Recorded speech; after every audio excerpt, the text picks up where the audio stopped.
So let's start with chapter 6. This chapter is all about animation. In this chapter, we will learn how to animate in Unreal Engine using level sequence. We will also learn how to replicate realistic handheld camera effect using camera shake. And in the end, we will learn how we can render our animation in different ways. We will start this chapter from basic level and then we will move to the advanced level. So without further ado, let's start.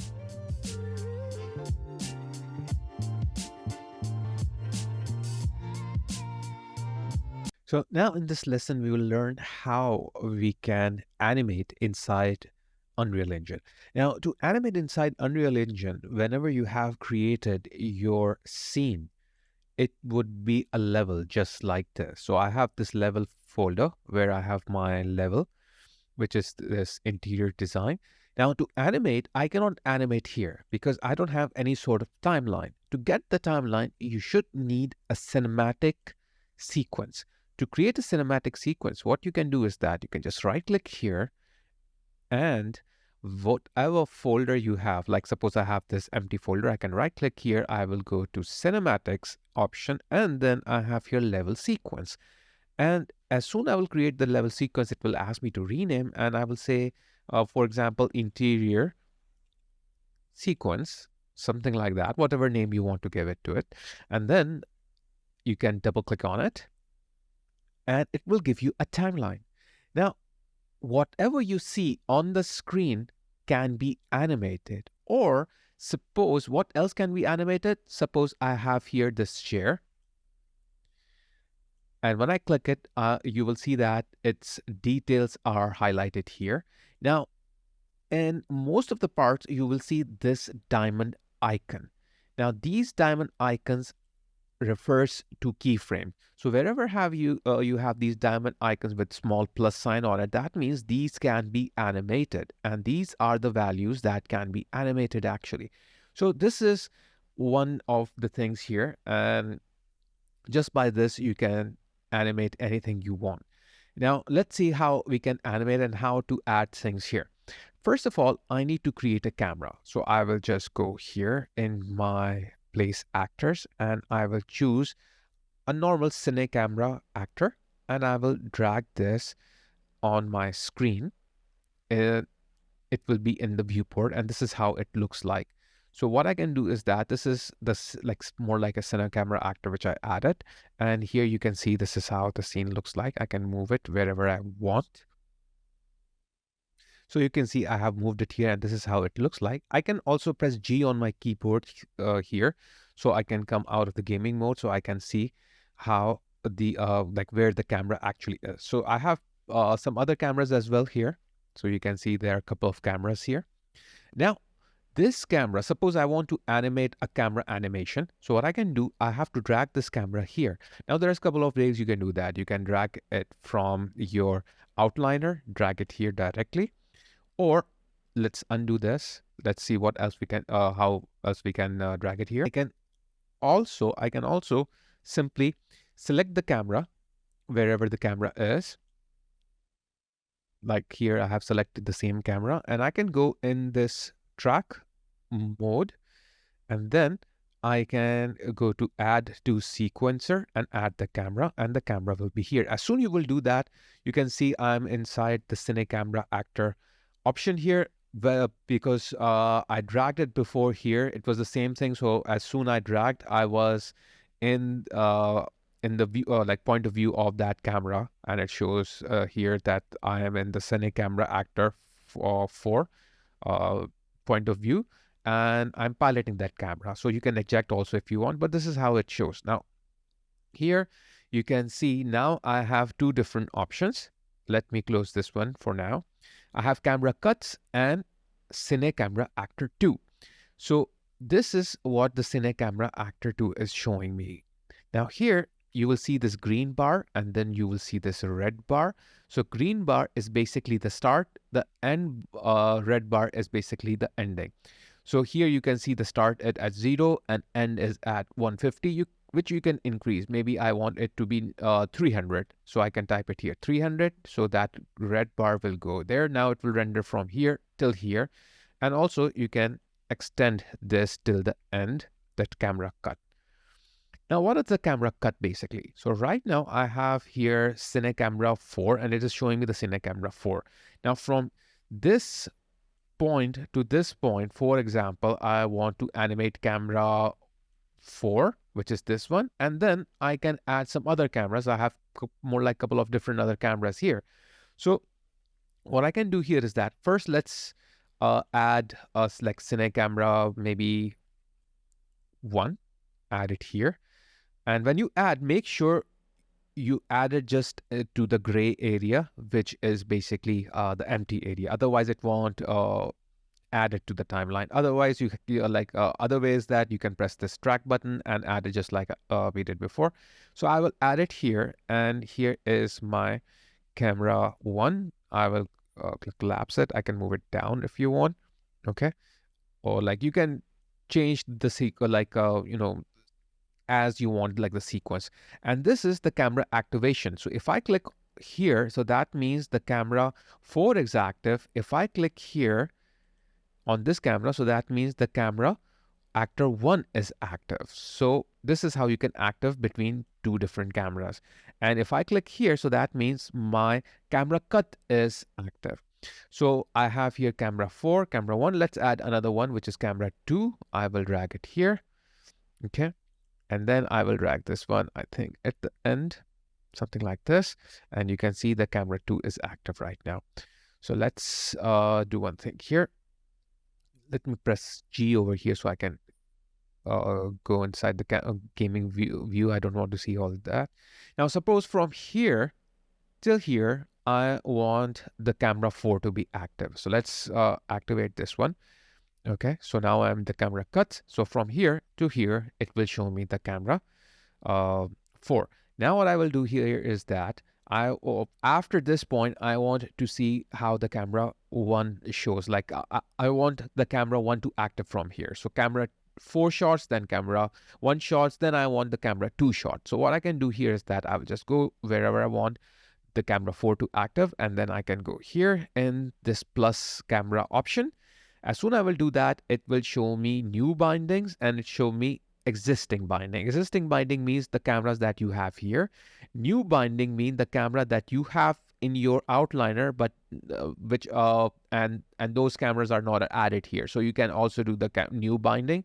Like suppose camera 0 is not added, so you can add from here as well. So as soon I will do that, it will show me the camera 0 from here, and automatically it will move from here to here.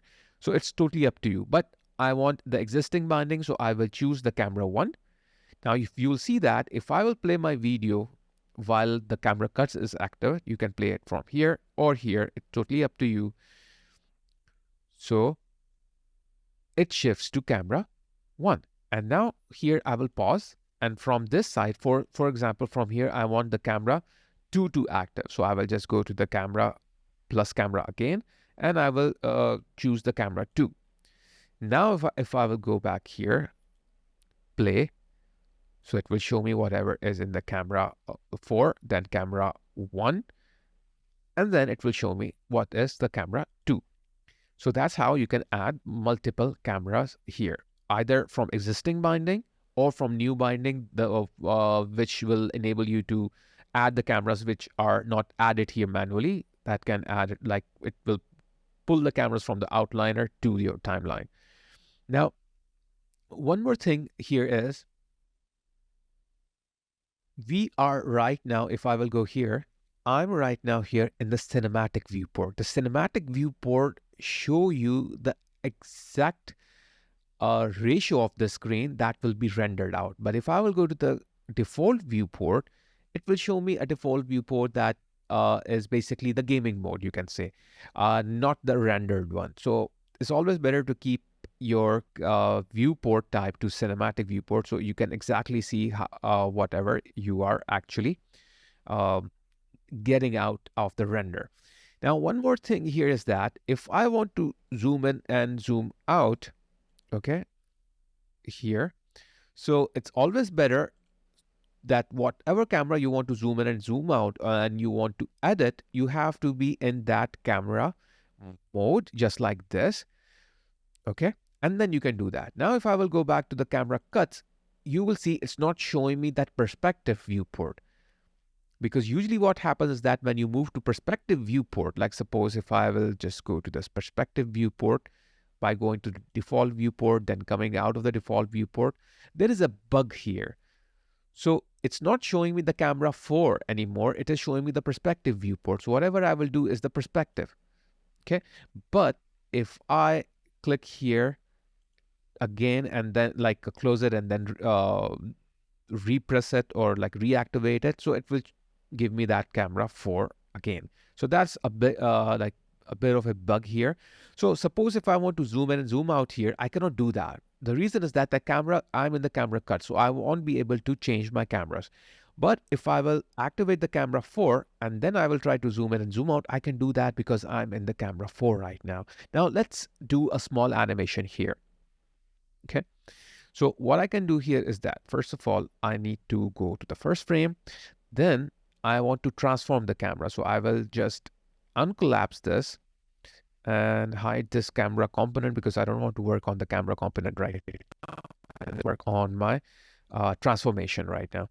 Now in the transformation, what I can do is that, first of all, this small tiny circle here, if you see, this is for the keyframe. So I will create first keyframe here. Just like this, you will see the keyframe is added here.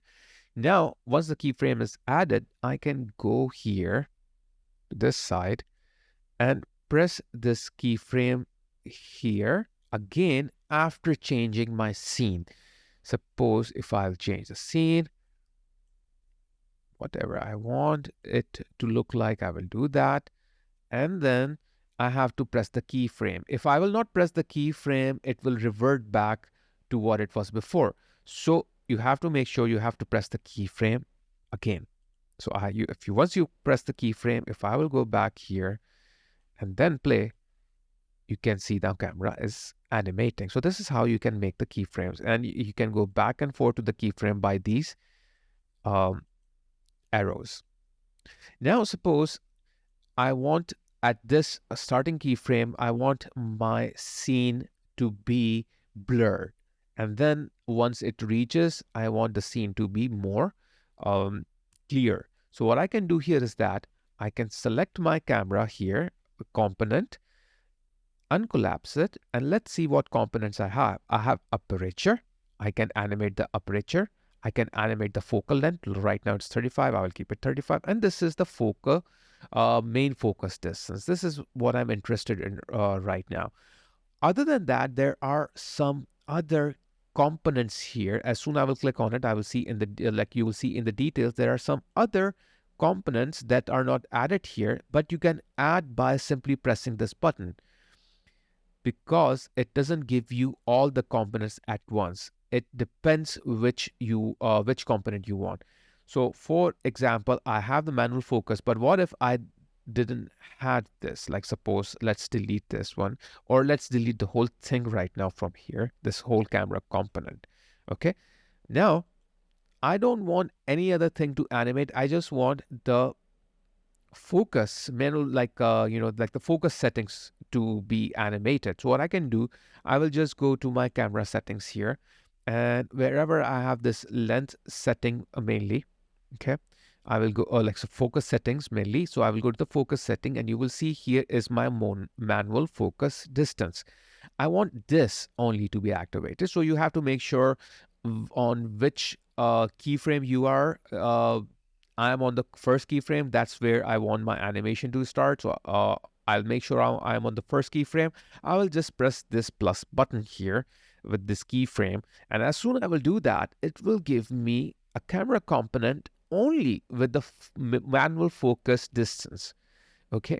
Now at this stage, I don't want to make I don't want to make keyframes again and again, because it's quite annoying. You have to change like the distance or anything. Like suppose I will go out of the distance right now, then I have to go to the last frame here, and then I have to change this, okay, the way I want it to be, and then I have to press the keyframe again.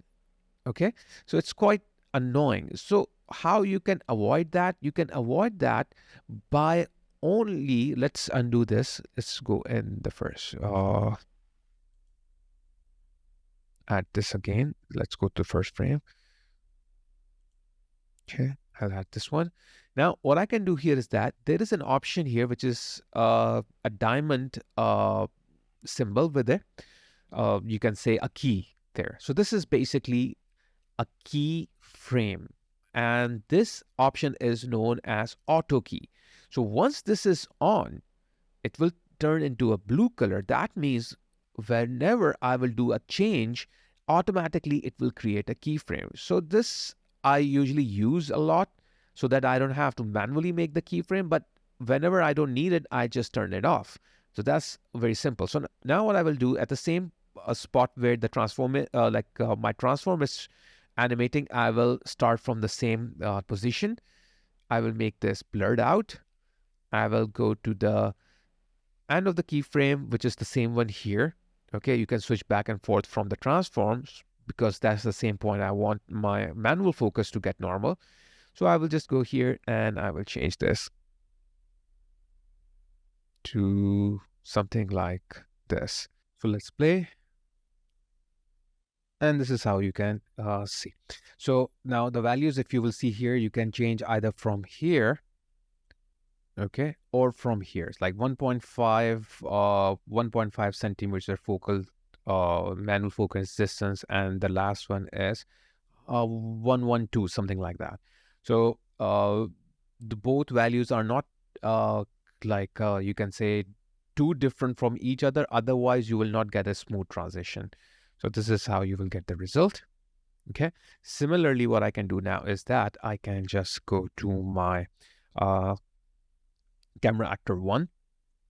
Okay. And this is the camera actor 1. And I want this to start animating maybe a little bit from this side. You can see as it will move to this camera cut, it would be already animating. That's why I will animate right from here, right before the cut starts.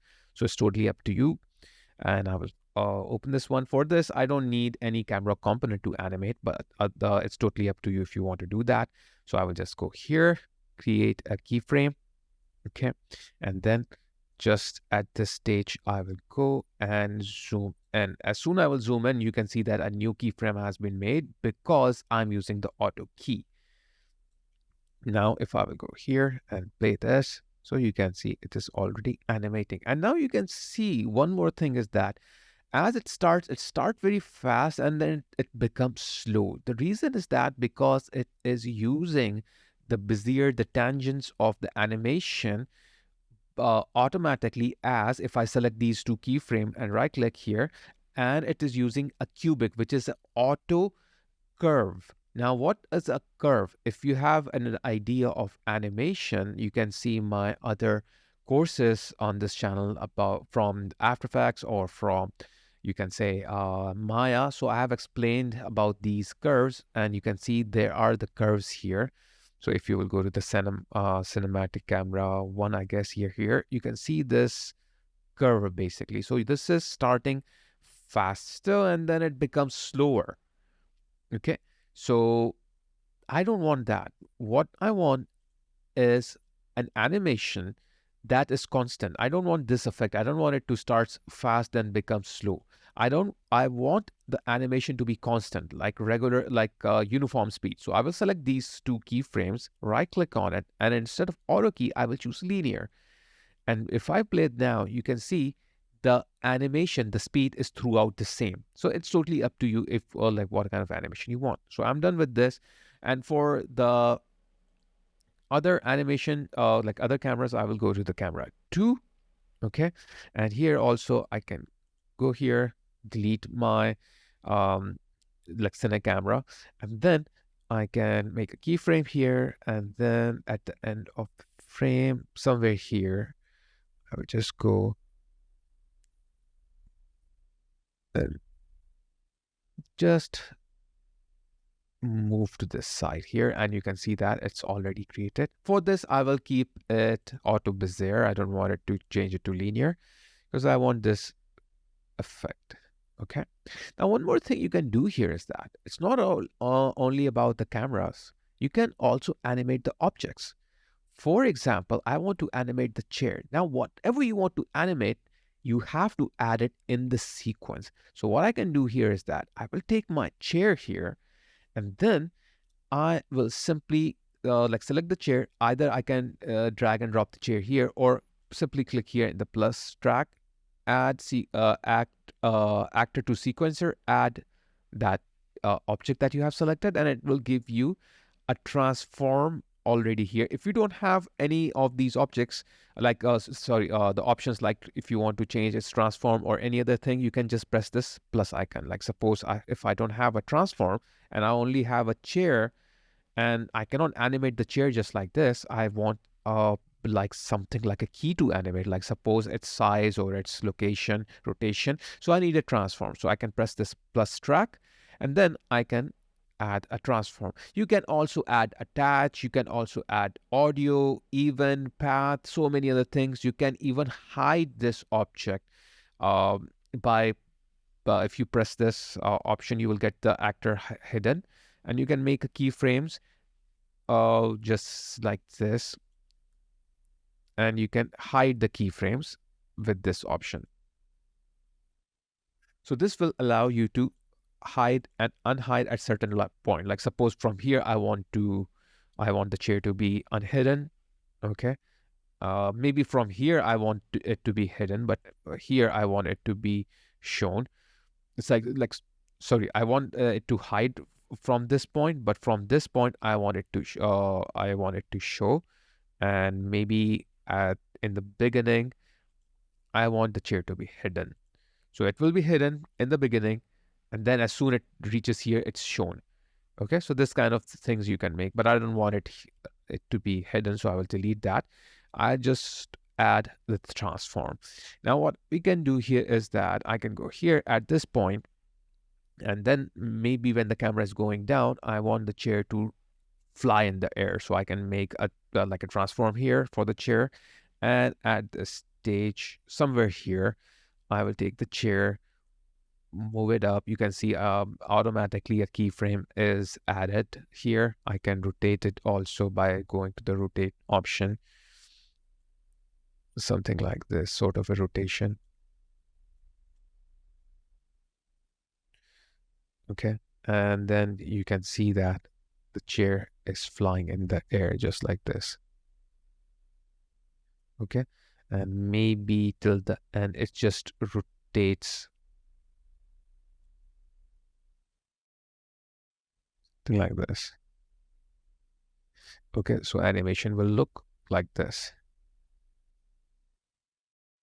Okay, now if you want to see the whole animation, you have to go in the beginning, press this